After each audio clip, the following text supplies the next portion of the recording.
you transition this conversation a little bit to the trade deadline. Again, the Bengals have it, so the deadline's here and the bye is also here. So that's kind of, you see a lot of teams in the NFL that probably would blow it up here at this point. But you went into this season with Super Bowl aspirations, Super Bowl expectations. That's not hyperbolic. That's the reality. You came into the season saying, yeah, the goal is to win the Super Bowl. And I think if you don't win the Super Bowl, which you're not going to win the Super Bowl this year, I think it's a failure, right? Even if you got to the playoffs and won a playoff game and lost, I would say it's a failure. I don't think that is the case for every team in the National Football League.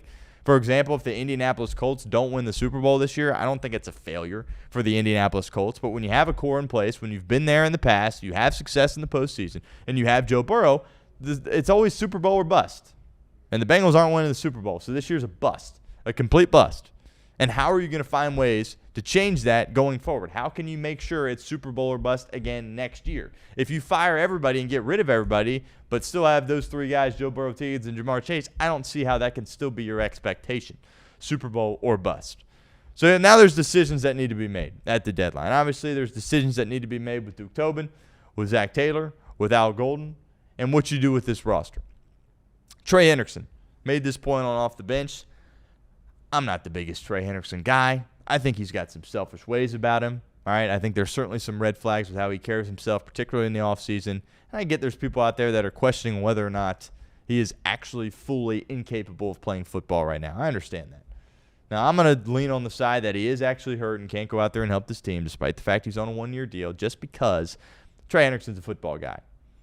Does some questionable things, says some questionable things. I don't agree with a lot of it. I don't agree with a lot of his actions. But when he's in between the lines, he's giving you everything he's got, and he's competing out there on the football field. And I do believe it sucks to live in the what-if world, right? It's really, there's no point in living in the what-if world. But I do truly believe that if Hendrickson is out there for the Bear game and for the Jet game, you win, despite how bad your defense is. Because why is Trey Hendrickson on this team? Why did you give him that $30 million contract this year? Because he's a closer, and that's what you need. You don't have a closer, right? If you're in this league and you have a great quarterback, you also need a great closer on the other side of the ball. And the Bengals have one in Trey Hendrickson, but he hasn't been able to go out there and be available. 51 seconds, right? You give the ball back to Chicago in the game yesterday. No, hey, Trey Hendrickson, you knew they were getting in field goal range. Was it kind of a bit of a surprise? Oh, wow, they actually are going to score a touchdown there as well. Yeah, I shouldn't have been surprised by that, but I kind of was, right? I kind of was. But there was no doubt they were getting in range. It was just a matter of if Santos was going to make the kick or not. And then all of a sudden they just decide to score. I think they can close that out if Trey Hendrickson's out there on the football field. Same with the Jet game. Multiple two-score leads in the fourth quarter. Trey Hendrickson can create a big negative play. You definitely win that game. But what use does Trey Hendrickson have from now to the end of the year?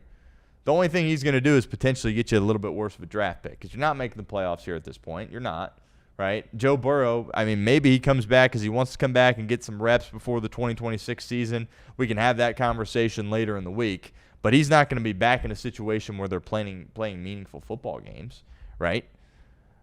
So if that's not going to be the case, then why do you roll Trey Hendrickson out there and keep him on this team, right? He's gone after this year. There's no world where he comes back for Cincinnati next year and plays at that edge rusher spot. Not going to happen. And if you trade him here at this point, and I think very clearly the Cincinnati Bengals need to trade Trey Hendrickson right now. We better be talking about it on tomorrow's show, right? Leading into the deadline, and we better be doing a live show around deadline time tomorrow about the Bengals trading Trey Hendrickson because it just needs to happen. And look, can you get as much for him now as you could have gotten if you traded him in the offseason? Probably not. But Howie Roseman just made a deal. He's, by the way, already making several deals. Just traded for Jair from Baltimore, and then he trades for Jalen Phillips. That's aggressive, right? That's a winning mindset. Look at the Eagles. Well, yeah, they're one of the best organizations in the National Football League. Jalen Phillips is acquired from the Miami Dolphins. Dolphins are reeling, right? Third-round pick. Would I give up Trey Hendrickson for a third-round pick right now? Absolutely. Absolutely. Could you potentially get a second-round pick for him? Maybe if he was healthy. You probably can't. But third-round pick, I'm ready. Fourth round, unfortunate. But third-round pick, you need another draft pick. Again, we talked about how important it was going into this draft this past April that you hit on all these guys, right? Because you're paying Joe Burrow. That has to happen. When you're paying the quarterback, you got to hit on your draft picks, right? There's not really much room for error. And the Bengals seemingly have whiffed on their draft picks. Maybe Dylan Fairchild and Jalen Rivers are good, All right, but that's the offensive side. Barrett Carter, Demetrius Knight, what's he done? They look like rookies out there. Doesn't look too good. Shamar Stewart obviously has been a complete disaster there as well. So I'm looking to move off Trey Hendrickson. I'm looking to move off Logan Wilson. Now, obviously, once you get past Trey Hendrickson, you're not getting a ton of resources back for these guys, right? I understand that. You're getting a day 3 pick for Logan Wilson. We'll take it. He doesn't want to be here. He ain't going to be here next year. Day 3 pick. Let's get him.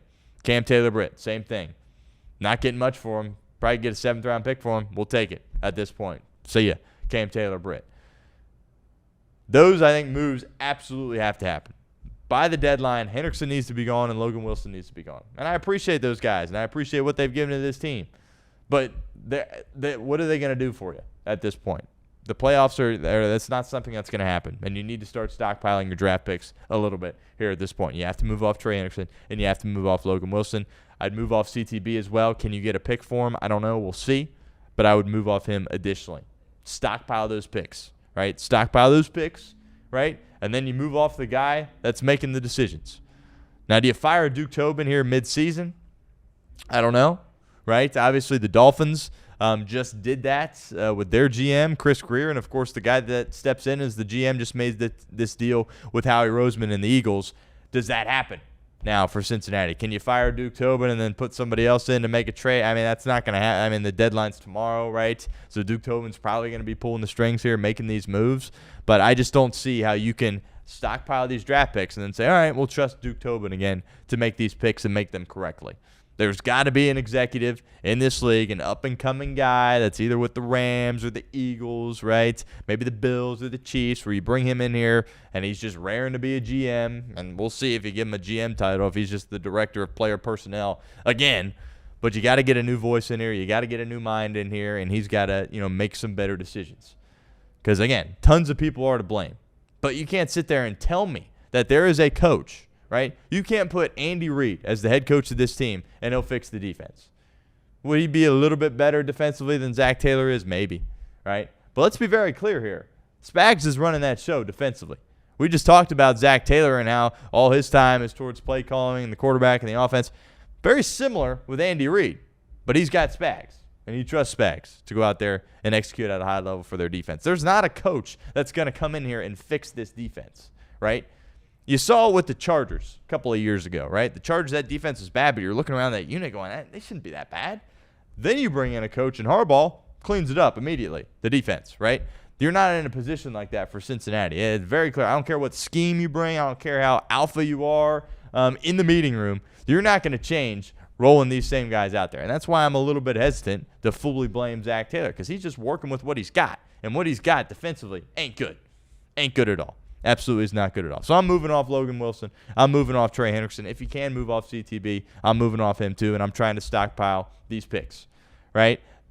And then in a perfect world, if you're the Bengals, then you're playing with all types of youth, right? But you're basically already doing that here at this point. You're seeing if Josh Newton could potentially be a guy for you. And I've got my questions there. Clearly, DJ Turner, we'll talk about him in a second. Clearly, he's a good player, right? But then you see how you can do, how you can win the rest of the way. Can this defense get any better? And then everybody gets evaluated the rest of the way out. And then you're talking about, well, are you cutting guys? You're trading guys this offseason? What are you doing? But the guys that you can move off of right now, I think there's 3. Trey Hendrickson, Logan Wilson, Cam Taylor-Britt. You make those 3 moves, get some more youth there in the lineup, and see what you can do going forward. See what you can do there moving forward. Do you fire Al Golden right now? You could, right? I think based on what he's done and how this defense looks, it's a fireable offense. Make no mistake about it.